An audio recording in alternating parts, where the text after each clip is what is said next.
नमस्कार दोस्तों, मेरी स्क्रीन पर तस्वीरों में चारों तरफ जो लोग दिख रहे हैं कपड़ों से पहचाने जा रहे हैं। उनके कपड़ों से क्या आप अंदाजा लगा पा रहे हैं कौन लोग हैं ये? एक इन सभी तस्वीरों में कॉमन प्रधानमंत्री मोदी हैं, उन्हें तो आप पहचानते होंगे, लेकिन उनके साथ बाकी लोग, उनके कपड़ों से कुछ अंदाजा लगाइए। और कपड़ों से पहचानने का हुनर तो प्रधानमंत्री मोदी को है, उनका ही जुमला है, कपड़ों से लोग पहचाने जाते हैं। तो क्या पहचान पा रहे हैं? तो दरअसल दोस्तों, प्रधानमंत्री मोदी के साथ इन तस्वीरों में जो लोग मेरे चारों तरफ दिख रहे हैं, इनमें कोई क्राउन प्रिंस है, कोई किंग है, कोई शेख है, कोई खलीफा है, कोई अपने मुल्क का राष्ट्राध्यक्ष है, कोई भारत के दौरे पर आया तब की तस्वीर है, किसी मुल्क के दौरे पर मोदी गए तब की तस्वीर है, किसी ने मोदी जी को सम्मानित किया तब की तस्वीर है। लेकिन हर तस्वीर में प्रधानमंत्री मोदी बहुत खुश हैं, प्रफुल्लित हैं। किसी तस्वीर में ठहाके लगा रहे हैं, किसी तस्वीर में गलबहियां कर रहे हैं, हक कर रहे हैं, एकदम निकटता का एहसास दिला रहे हैं। हर तस्वीर अरब देशों के किंग, प्रिंस, खलीफा और शेखों की तस्वीर है। और यही रिश्ता प्रधानमंत्री मोदी ने बीते 8 सालों में कायम किया है। एक देश के तौर पर, एक प्रधानमंत्री के तौर पर मैं इसे कामयाबी मानता हूं कि प्रधानमंत्री मोदी ने मिडिल ईस्ट के देशों से अच्छे रिश्ते बनाए, या जो अच्छे रिश्ते थे उन्हें प्रगाढ़ किया। उसमें यूएई भी है, उसमें सऊदी अरब भी है, उसमें कतर भी है, बहरीन से लेकर जॉर्डन तक हर मुल्क में प्रधानमंत्री मोदी गए। वहां के क्राउन प्रिंस या किंग भारत आए, और जब प्रधानमंत्री मोदी की उनकी मुलाकातें हुई, उनसे मुलाकातें हुई तो ऐसे ही हुई। यहां तक कि जब भारत यात्रा पर यूएई के क्राउन प्रिंस आए 2 बार, या सऊदी अरब के क्राउन प्रिंस आए, तो प्रधानमंत्री मोदी उन्हें प्रोटोकॉल तोड़कर उन्हें रिसीव करने एयरपोर्ट चले गए, और उसको लेकर विपक्ष ने आलोचना भी की। लेकिन उनकी तस्वीरें आई हक करते हुए, गलबहियां करते हुए, बहुत खुश होकर मिलते हुए, ठहाके लगाते हुए, इतनी निकटता का एहसास कराते हुए जिससे पता चले कि कितने करीबी रिश्ते हैं। लेकिन सबके कपड़े तो थोड़े अलग हैं। और आज इसका जिक्र क्यों? क्योंकि प्रधानमंत्री मोदी जब मिडिल ईस्ट में जाते हैं, या मिडिल ईस्ट के देशों से रिश्ते बनाने की बात हो, तो बहुत शानदार प्रधानमंत्री के तौर पर काम करते हैं। उनका आचार, विचार, व्यवहार और व्यापारिक रिश्ते। लेकिन जब भारत में इसी कौम के लोगों की बात होती है, जिन्हें कपड़ों से पहचाने जाएंगे या जा सकते हैं, जैसा जुमला प्रधानमंत्री मोदी ने दिया था, तब प्रधानमंत्री मोदी की पार्टी, उनकी पार्टी के प्रवक्ता, उनकी पार्टी के नेता किस तरह के बयान देते हैं इन्हीं कपड़ों वाले लोगों के धर्म को लेकर, इनके पैगंबर को लेकर क्या कहते हैं, इनकी धार्मिक किताब को लेकर क्या कहते हैं। बीते कई दिनों से आप सुन रहे हैं, बवाल मचा है दुनिया के उन्हीं देशों में जिन देशों के प्रिंस, खलीफा, किंग या शेखों के साथ प्रधानमंत्री मोदी की ये तस्वीरें हैं। और यही तस्वीरें और यही रिश्ते जड़ हैं उस फैसले की। उस फैसले को लेने में बीजेपी को इसी वजह से मजबूर होना पड़ा क्योंकि ये रिश्ते प्रधानमंत्री मोदी ने बनाए भी हैं, कमाए भी हैं। यूएई प्रधानमंत्री मोदी अपने 8 साल के कार्यकाल में 5 बार जा चुके हैं। वहां के क्राउन प्रिंस 2 बार भारत आ चुके हैं। सऊदी अरब से वैसा ही रिश्ता प्रधानमंत्री मोदी ने बनाया। लेकिन यूएई के जिक्र के साथ बाकी मुल्कों का जिक्र और भारत से उनका रिश्ता, व्यापारिक रिश्ता, भारत की कुछ मजबूरी, कुछ उनकी मजबूरी, दोनों देशों के व्यापारिक रिश्ते और मिडिल ईस्ट के दर्जन भर से ज्यादा देशों से भारत का वो रिश्ता जिस रिश्ते में किसी तरह की दरार के लिए भारत सरकार तैयार नहीं है, इसीलिए इतना बड़ा फैसला किया। लेकिन यहां तो ये रिश्ता दिखता है विदेशों में शेखों के साथ, अमीरों के साथ, क्राउन प्रिंस के साथ, किंग के साथ, खलीफा के साथ, और भारत में भारत में क्या होता है ये आप देख रहे हैं। सऊदी अरब, यूएई, कतर और कई देश, कुवैत, हर देश की प्रतिक्रिया बीते 72 घंटों में आप देख और सुन चुके होंगे। सऊदी अरब के अलावा यूएई वो मुल्क है जिसने प्रधानमंत्री मोदी को अपने मुल्क का जो सबसे बड़ा सम्मान होता है वो उस सम्मान से नवाजा था आज से करीब 3 साल पहले, 2019 में चुनाव जीतने के कुछ महीनों बाद। और तब प्रधानमंत्री ने शुक्रिया अदा किया। एक तरह से प्रधानमंत्री ने कहा कि इतना बड़ा सम्मान यूएई भारत के प्रधानमंत्री को दे रहा है। और उस वक्त जब पुलवामा अटैक को लेकर पाकिस्तान से तनातनी जैसी स्थिति थी, तब भी जब 370 हटाने को लेकर पाकिस्तान और कुछ देश नाराज थे, तब भी मिडिल ईस्ट के कुछ देशों ने, जिसमें यूएई शामिल है, भारत का एक तरह से साथ दिया था। इसलिए क्योंकि प्रधानमंत्री मोदी ने उन देशों से ऐसे रिश्ते बनाए जिसमें एक व्यापारिक रिश्ता है और एक पर्सनल, जिसको केमिस्ट्री कहते हैं, वो केमिस्ट्री भी है।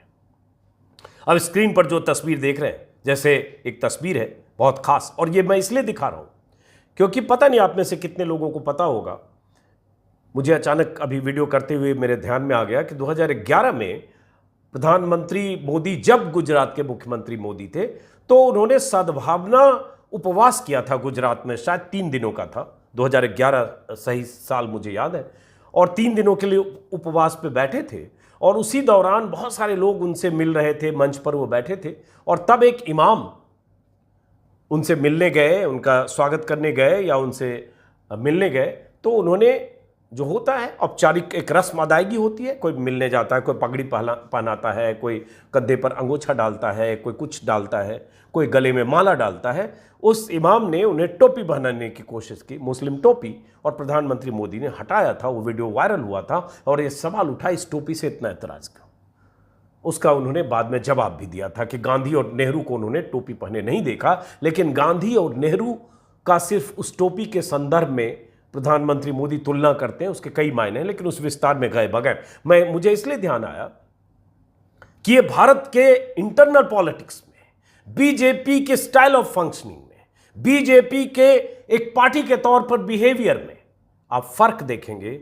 इसी धर्म के लोगों के लिए, इस्लाम के लोगों के लिए, मुसलमान के लिए प्रवक्ता का बयान तो जग जाहिर है, लेकिन प्रधानमंत्री मोदी, जहां व्यापारिक रिश्तों की बात हो, वहां प्रधानमंत्री मोदी कितने विनम्र दिखते हैं, कितनी गर्मजोशी दिखाते हैं। इतनी कि एक तस्वीर मुझे दिख रही है, जब 2019 में सऊदी के क्राउन प्रिंस भारत आए थे, प्रोटोकॉल तोड़कर प्रधानमंत्री मोदी उन्हें एयरपोर्ट पर रिसीव करने गए थे, बहुत बवाल मचा था। और 3 बार प्रधानमंत्री मोदी से उनका आमना सामना हुआ। एक बार राष्ट्रपति भवन की तस्वीर दिख रही है, एक बार शायद एयरपोर्ट की तस्वीर है, एक बार और किसी मीटिंग के बाद जो होता है साझा कॉन्फ्रेंस, उसके बाद या उसके पहले की कोई तस्वीर है। तीनों तस्वीर में प्रधानमंत्री मोदी सऊदी अरब के क्राउन प्रिंस मोहम्मद बिन सलमान को ऐसे ही इन्होंने गलबहियां किया हुआ है। ऐसी और तस्वीर है खासतौर से यूएई की। यूएई के क्राउन प्रिंस भी जब भारत आए थे तब भी इसी तरह से लपक कर प्रधानमंत्री मोदी एयरपोर्ट पर भी मिले, और उसके पहले जब प्रधानमंत्री यूएई गए हैं तब की कई तस्वीर है।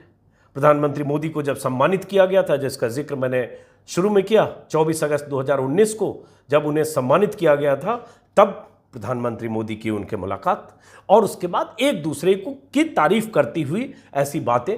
लेकिन वही प्रधानमंत्री मोदी कहते हैं जब चुनावी वक्त होता है, कपड़ों से लोग पहचाने जा रहे हैं।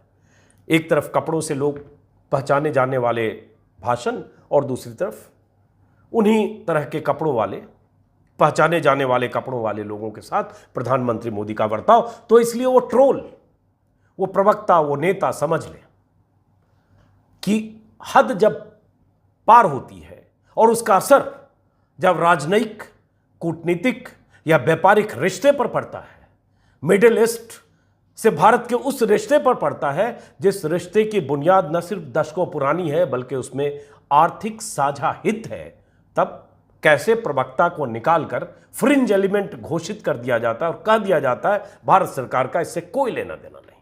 और इसकी बुनियाद है, इसकी बुनियाद को समझने के लिए Bharat, Saudi Arabia, Bharat Qatar, Bharat UAE, Bharat Dubai, Bharat Bahrain और भारत के साथ मिडिल ईस्ट के देशों के रिश्ते, व्यापारिक रिश्ते को भी समझना पड़ेगा। और मैंने कल भी थोड़ी विस्तार से आपको बताया था, लेकिन फिर से कुछ जानकारी, ताकि आपको अंदाजा लगे कि आखिर क्या वजह है कि बीजेपी को इतना डिफेंसिव होना पड़ा, कि अपने प्रवक्ताओं को न सिर्फ नसीहत देना पड़ा बल्कि गाइडलाइन जारी करनी पड़ी कि सोच समझ कर बोलो, तोल मोल के बोलो।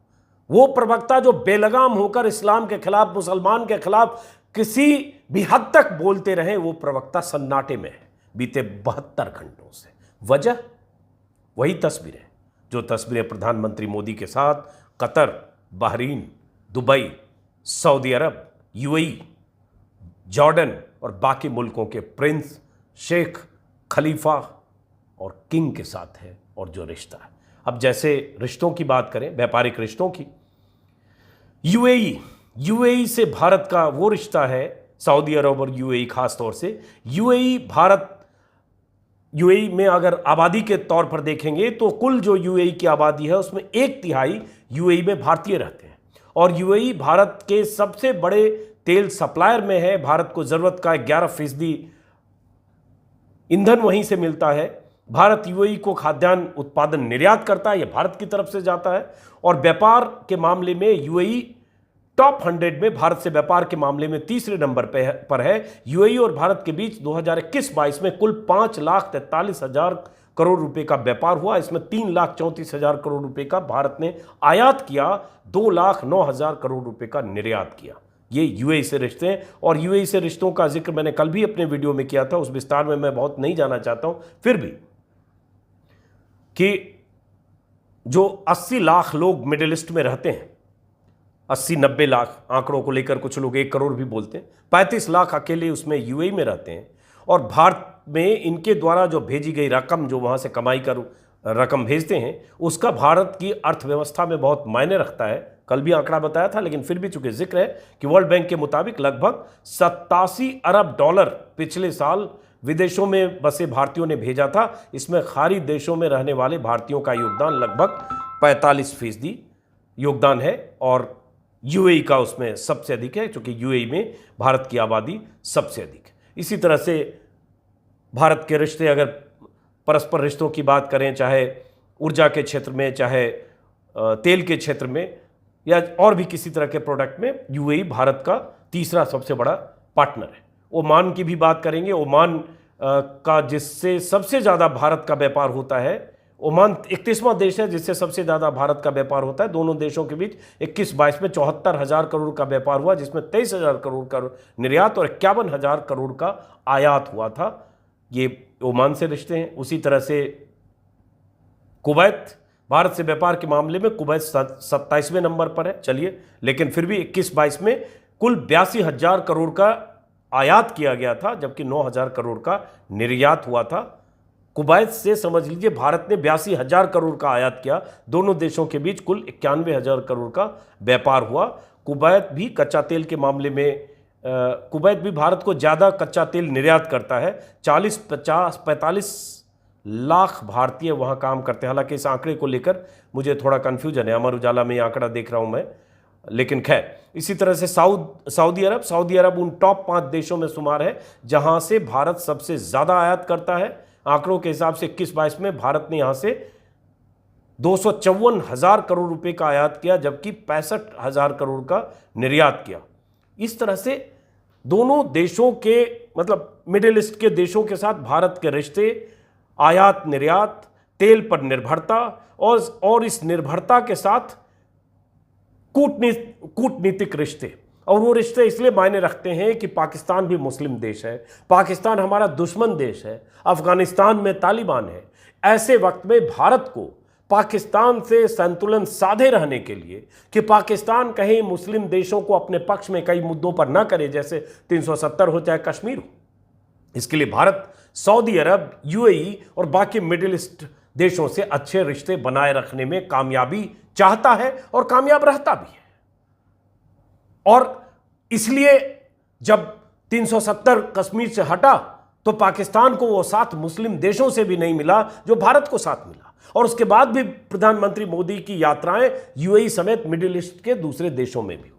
तो कुल मिलाकर कहने का आशय यह था कि यह रिश्ता इतना गहरा और इतना मजबूत और इतना जरूरी है, जितना भारत के लिए उतना मिडिल ईस्ट के देशों के लिए। शायद यही बड़ी वजह है कि बीजेपी को अपने प्रवक्ताओं से पल्ला झाड़ना पड़ा सिर्फ 2 बयान की वजह से, ट्विटर पर बयान और टेलीविजन डिबेट में कही गई बातों की वजह से।